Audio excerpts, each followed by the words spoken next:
Welcome to Manisha brain booster classes.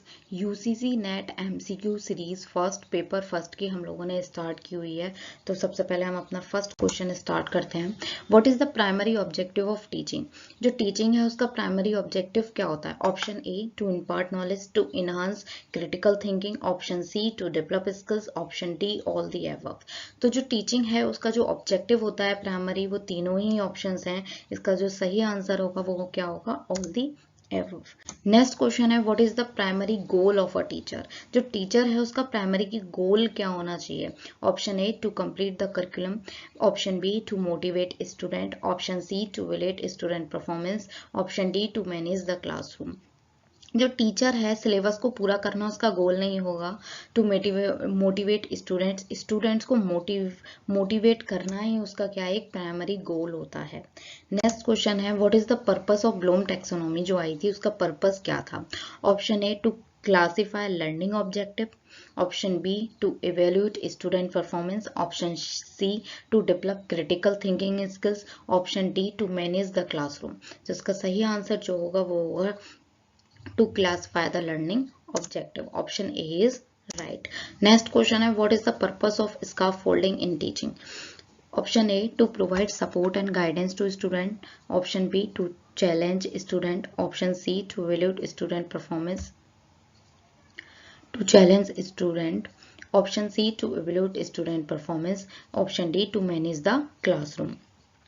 तो इसका folding का मतलब भी यही होता है कि बच्चे को क्या करना? सपोर्ट प्रोवाइड करना, गाइडेंस देना। तो इसका आंसर क्या सही हो जाएगा? To provide support and guidance to students. Next question है what is the role of the teacher in the teaching process? Teaching process में रोल क्या होता है बेसिक एक टीचर का?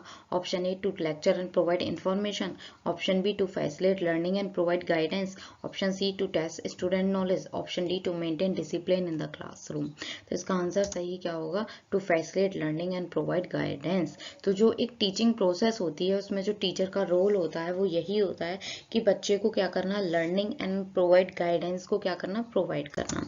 नेक्स्ट क्वेश्चन है which teaching method involves student center learning and hands on activities? Option A है lecture based teaching, option B experimental learning, option C demonstration teaching, option D question and answer teaching. Student center learning के behalf पे अगर हम check करें option A को lecture based teacher देगा, experimental based learning student देगा, demonstration teaching पे again based है, question and answer teaching again teacher पे बेस्ड है। इसका सही आंसर होगा एक्सपेरिमेंटल लर्निंग। नेक्स्ट क्वेश्चन है which of the following is a key component of effective teaching? जो इफेक्टिव टीचिंग होती है उसका की कंपोनेंट क्या है? Option A providing information only, option B using one size fits all approach, option C encouraging student to ask a question, option D keeping the class quiet. तो इसका सही answer होगा encourage करना students को question answer पूछने के लिए। जब क्वेश्चन पुट अप किए जाएंगे तो बच्चा इंगेज भी होगा क्लास में, उसकी क्रिटिकल थिंकिंग भी क्या होगी? डेवलप होगी। Which teaching strategy focus on student collaboration and group work? Option A cooperative learning, option B lecture based teaching, option C demonstration teaching, option D experimental learning. तो इसका answer क्या होगा? First cooperative learning. जो cooperative learning है basically वो एक ऐसी strategy है जिसमें हम स्टूडेंट को मोटिवेट करते हैं ग्रुप वर्क के लिए। नेक्स्ट क्वेश्चन है which level of teaching involves rote memorization of facts and information? जैसे कि हम लोगों को पता है लेवल्स 3 होते हैं टीचिंग के, memory level, understanding level, reflective level. तो जो रोट मेमोराइजेशन ऑफ फैक्ट्स होता है वो फर्स्ट लेवल पे हो जाता है, तो इसका आंसर होगा मेमोरी लेवल। नेक्स्ट क्वेश्चन है which level of teaching involves the ability to apply and use information in new and different ways? ऐसा कौन सा लेवल ऑफ टीचिंग है जिसमें हम ability to apply and use करते हैं इंफॉर्मेशन को?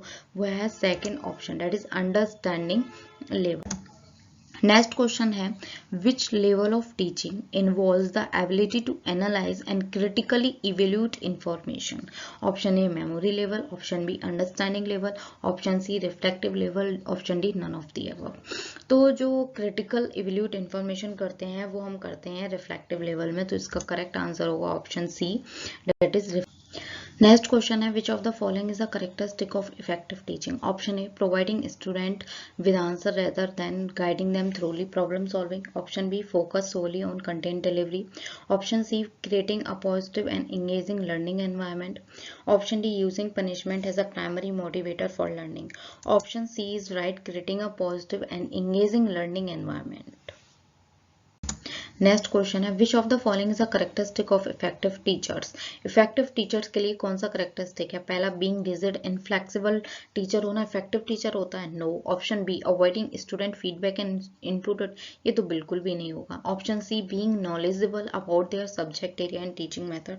Option C is right. Next question, which of the following is a characteristic of the effective classroom management?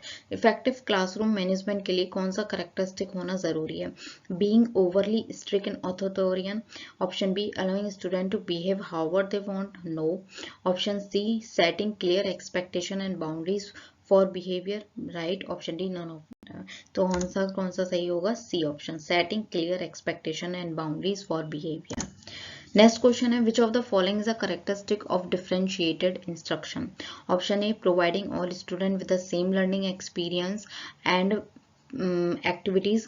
आपको एमसीक्यू करने का ना सबसे अच्छा तरीका है, अगर आपको एक बार क्वेश्चन समझ आ गया ना, आप ऑप्शंस को एलिमिनेट करना शुरू करिए.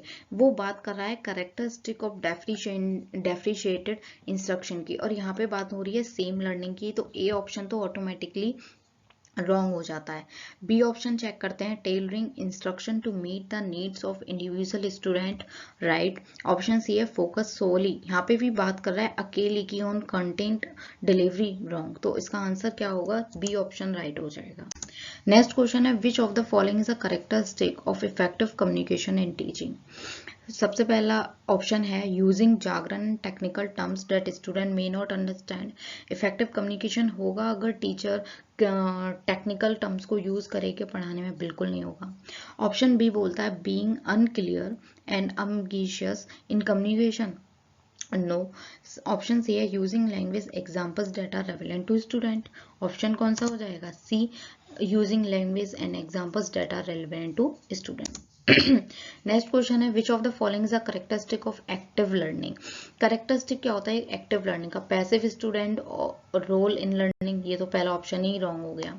ऑप्शन बी है, focus solely on content delivery. No. C option है, active student participation in learning. तो आंसर कौन सा हो जाएगा? सी ऑप्शन राइट हो जाएगा इसका. नेक्स्ट क्वेश्चन है, which of the following is a basic requirement for effective teaching? Basic requirement क्या चाहिए होती है एक इफेक्टिव टीचिंग के लिए? सबसे पहला ऑप्शन है, being an expert in the subject matter. B है, focus wholly on content delivery. No, ये तो बिल्कुल ही नहीं है. Being inflexible in teaching methods, ये नहीं है. तो आंसर कौन सा राइट हो जाएगा? A, being an expert in the subject matter. एक बेसिक रिक्वायरमेंट है इफेक्टिव टीचिंग के लिए कि आपको एक्सपर्ट होना चाहिए अपने सब्जेक्ट मैटर में, आप जो भी आप सब्जेक्ट पढ़ा रहे हो बच्चों को. नेक्स्ट है, which of the following is a basic requirement for effective teaching? Effective teaching के लिए बेसिक रिक्वायरमेंट क्या होती है टीचिंग के लिए? जो नेक्स्ट क्वेश्चन था वो टीचर के लिए था, ये टीचिंग के लिए है. Having a one size fits all approach to teaching. Next question है, ignoring student. No. C option है, बिल्डिंग रिलेशनशिप विद स्टूडेंट. तो इसका आंसर क्या हो जाएगा? C option, building relationship with students. Next question है, what is the importance of planning in teaching? Teaching के अंदर प्लानिंग की क्या इंपॉर्टेंस होती है? First option, to ensure that content is covered in the allotted time. जो content है वो अलॉटेड टाइम में कंप्लीट हो जाना चाहिए. To provide structure organization in the to the learning process. Option C, to create a positive and engaging learning environment. Option D, all the above. तो इसका answer होगा ऑल द अबव.